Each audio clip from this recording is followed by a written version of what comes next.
স্ত্রীর সঙ্গে বিবাদ, দাম্পত্য অশান্তির জল গড়ায় থানায়, আর তাতেই বিপদ। জিহাদি সন্দেহে পূর্ব মেদিনীপুরের এগরা থেকে গ্রেপ্তার হলো দুজন। জিহাদি সন্দেহে পাকড়াও করা হয় তাদের, যদিও যে মহিলা অভিযোগ দায়ের করেন তিনি বর্তমানে ফেরার। এই দুই ব্যক্তি কি কারণে বাংলাদেশ থেকে ভুয়ো নথিপত্র সহ বাংলায় আসে তা খতিয়ে দেখছেন তদন্তকারীরা। পুলিশ সূত্রে জানা যায় ধৃতদের নাম কুরবান মণ্ডল ও ইমরান হোসেন।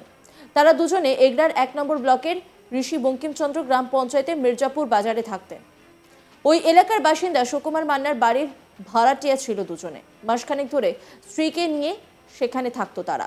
কুরবান আয়ুর্বেদিক ওষুধ বিক্রেতা এবং রাজমিস্ত্রি পরিচয় দিত ইমরান।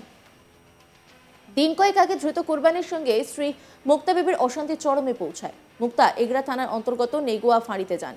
সেখানে স্বামীর বিরুদ্ধে অভিযোগ দায়ের করেন তিনি। জানা যায় অভিযোগ পাওয়া মাত্র সুকুমার মান্নার বাড়িতে পৌঁছায় পুলিশ। তদন্ত করতে গিয়ে চোখ কপালে ওঠে তদন্তকারীদের। তারা দেখেন ধৃত ইমরান বাংলাদেশের নাগরিক। ওই দুজনে জাল নথিপত্র তৈরি করে। নাম বদলে ইব্রাহিম হোসেন হয় সে। ভুয়ো পরিচয়পত্রের ঠিকানায় লেখা উত্তর ২৪ পরগনার কেউটসা বুরুজ গ্রামের বাসিন্দা তারা। তবে তা সত্ত্বেও কেন এগরায় বসবাস করত ওই দুজনে তা এখনো স্পষ্ট নয়। নাশকতার ছক কষেছিলেন তারা নাকি অন্য কিছু তা খতিয়ে দেখা হচ্ছে। বর্তমানে ওই দুই যুবকের স্ত্রী নিখোঁজ। শুক্রবার ধৃতদের কাঁথি মহকুমা আদালতে তোলা হয়।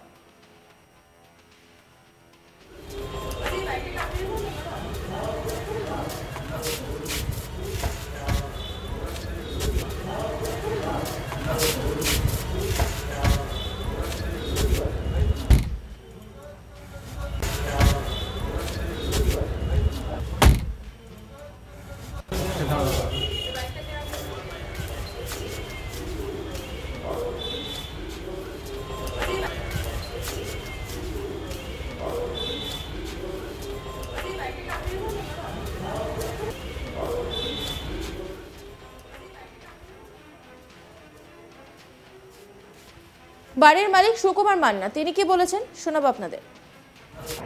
হ্যাঁ আমি তো জানি না, এই তো ডকুমেন্ট নিয়েছি ২৪ পরগনার লোক।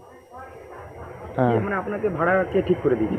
ভাড়াও এখানে পাশাপাশি ওদের লোক আছে, দিয়ে আমাকে মানে ওদের ও একা একাই এসছে। কেউ বলেছে যে এখানে ঘর ভাড়া পাওয়া যায়, এই জন্য এসছে ওরা খুঁজে। কতদিন ধরে ছিল? এই ১ মাস, তো ১ মাস হয়নি মনে হয়। ওরা কি করতো আপনার বাড়িতে ভাড়া? এই যে কি ওষুধ যে গাড়ি করে বিক্রি করে, আয়ুর্বেদিক ওষুধ বিক্রি করে আর কি।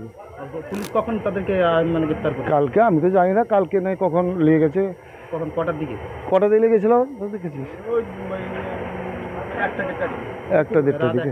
না না না, দুপুরে ১টা দিকে। পুলিশ আপনাকে কিছু জানিয়েছে বা আপনাকে? না না, আমাকে কিছু জানায়নি। আপনাদেরকে পরিচয়পত্র দেখিয়েছিল? এই যে পরিচয়পত্র আছে ২৪ পরগনার লোক। কজন ছিল? ফ্যামিলি সমেত ছিল না তারা এই দুজন যুবক ছিল? না না, ফ্যামিলি, দুটো বাচ্চা আর স্বামী স্ত্রী আর কি। তারা কোথায় এখন? নিয়ে গেছে। না না, তার স্ত্রীটা কালকে নাকি বাড়ি গেছে শুনলাম। বর্তমান দুজন যুবককে গ্রেফতার করা? হ্যাঁ, তো সেই যুবকটা যে আর একটা ছেলে 10 দিন মতো দেখলাম। 10 দিন পর আমার কী গো এই লোককে, না আমার কর্মচারী। আমি তাহলে এর ডকুমেন্টস কোথায়? না না বাবু বাড়ি গেলে এনে দিব। আপনারা এইভাবে কতদিন ধরে ভাড়া দিতেন? এই ১ মাস। বাদ দিয়েও অন্য কাউকে ভাড়া দিতেন? সেরকম কিছু, নিচে আছে গ্রামের লোক আছে আর কি। মোট কতদিন এরা ভাড়া ছিল? এরা ১ মাস মতো হয়েছে, ১ মাস ৪-৫ দিন হয়েছে আর কি। স্থানীয় বাসিন্দা দেবাশিস সরকার তিনি কি বলেছেন শোনাবো আপনাদের। শুনেছিলাম যে একদম ২৪ পরগনা বাড়ি। আচ্ছা আচ্ছা। আর বাংলাদেশটা আজকে শুনলাম। আমরা তো এখানে কারখানায় কাজ করি, আমি জানি না মালিক আমি থেকে যেটা শুনি। বর্তমান কি মালিক বাড়িতে রয়েছেন জানেন কিছু? মালিক তো দোকানে গেছে। এই দুজন বাংলাদেশি কতদিন ধরে থাকতো এই বাড়িতে? বাংলাদেশে একজন বলছে। কতদিন থাকতো জানেন কিছু? ১ মাস হবে মনে হচ্ছে, আমি জানি না ঠিক মতন, কারখানায় কাজ করি। আপনারা এখানে কতদিন ধরে কাজ করছেন? আমি এখানে দুর্গা পুজো থেকে, লক্ষ্মী পুজো থেকে। আপনার বাড়িটা কোথায় দাদা? আমার একটু এই গোটা বিষয় নিয়ে একটি রিপোর্ট তুলে ধরেছেন আমার কলিগ চন্দন সেনাপতি, দেখাবো আপনাদের। ভুয়ো পরিচয়পত্র ব্যবহার করে পূর্ব মেদিনীপুর জেলার এগরা মহকুমার ঋষি বঙ্কিমচন্দ্র গ্রাম পঞ্চায়েতের মির্জাপুর বাজারে ভাড়া বাড়ি নিয়ে থাকতেন দুই ব্যক্তি। ইতিমধ্যেই এগরা মহকুমার পুলিশ থানা সূত্রে খবর যে ধৃত ওই দুই ব্যক্তিকে জঙ্গি সন্দেহে গ্রেপ্তার করা হয়েছে। মূলত এই গ্রেপ্তারের পিছনে যে কারণটা উঠে আসছে সেটা হলো দাম্পত্য কলহ। জানা যায় যে এই দুই ব্যক্তি সস্ত্রীক বিগত 1 মাস ধরেই এগরা মহকুমার মির্জাপুর বাজারে তারা ভাড়া বাড়িতে থাকতেন এবং বিগত কয়েকদিন স্ত্রীর সাথে দাম্পত্য কলহের কারণে তাদের স্ত্রী মুক্তার বিবি স্থানীয় এগরা থানায় একটি লিখিত অভিযোগ দায়ের করেন এবং সেই লিখিত অভিযোগ খতিয়ে দেখতে এগরা থানার পুলিশ তারা ওই ভাড়া বাড়িতে পৌঁছায় এবং তারপরেই আসল রহস্য প্রকাশ্যে আসে। যেটা জানা যায় যে মুক্তার মণ্ডল এবং ইমরান হোসেন দুই ব্যক্তি তারা ভুয়ো পরিচয়পত্র ব্যবহার করে এগরার এই মির্জাপুর বাজারে বিগত 1 মাস ধরেই তারা বসবাস করছেন। মুক্তার মণ্ডল তিনি নিজেকে আয়ুর্বেদিক ঔষধ বিক্রেতা হিসাবে পরিচয় দিয়েছিলেন এবং ইমরান হোসেন তিনি নিজেকে রাজমিস্ত্রি পরিচয় দিয়েই এই জায়গাতে থাকতেন। মূলত এই দুই ব্যক্তির কাছ থেকে যে পরিচয়পত্র পাওয়া গিয়েছে সেটা ভুয়ো বলেই দাবি করা হচ্ছে পুলিশের পক্ষ থেকে এবং সেখানে পশ্চিমবঙ্গ রাজ্যের উত্তর 24 পরগনার জেলার ঠিকানা দেওয়া রয়েছে। কার্যত এই ভুয়ো পরিচয়পত্রকে দেখিয়ে নাম পরিবর্তন করে এই দুই ব্যক্তি এগরা মহকুমাতে থাকতেন বলেই এমনটাই পুলিশ সূত্রে জানা গিয়েছে। তবে দাম্পত্য কলহই কার্যত এই দুই ব্যক্তির পরিচয়পত্রকে প্রকাশ্যে আনতে সক্ষম হয়েছে পুলিশ প্রশাসন, কারণ তদন্ত করতে গিয়েই তারা কার্যত এই দুই ব্যক্তির যে নকল পরিচয়পত্র সেটা পুলিশের হাতে ইতিমধ্যেই এসেছে এবং পুলিশ সমস্ত ঘটনা তদন্ত করে খতিয়ে দেখছেন। পুলিশ সূত্রে এমনটাও খবর যে ওই দুই ব্যক্তি তারা বাংলাদেশি কার্যত নাম পরিবর্তন করে এগরা মহকুমার এই মির্জাপুর বাজারে তারা বসবাস করতেন। পুলিশ সূত্রে এটাও জানা যাচ্ছে যে ইতিমধ্যেই অভিযোগকারী ওই মহিলা অর্থাৎ মুক্তার বিবি তার কিন্তু খোঁজ পাওয়া যাচ্ছে না, তিনি মিসিং রয়েছেন বা নিখোঁজ রয়েছেন বলে এমনটা পুলিশ সূত্রে জানা যাচ্ছে।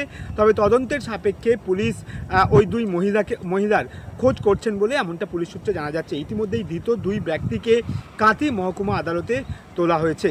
তবে এই দুই ব্যক্তির বাংলাদেশি যোগ নিয়ে ইতিমধ্যেই জোরালো জল্পনা শুরু হয়েছে এগরা মহকুমা জুড়ে।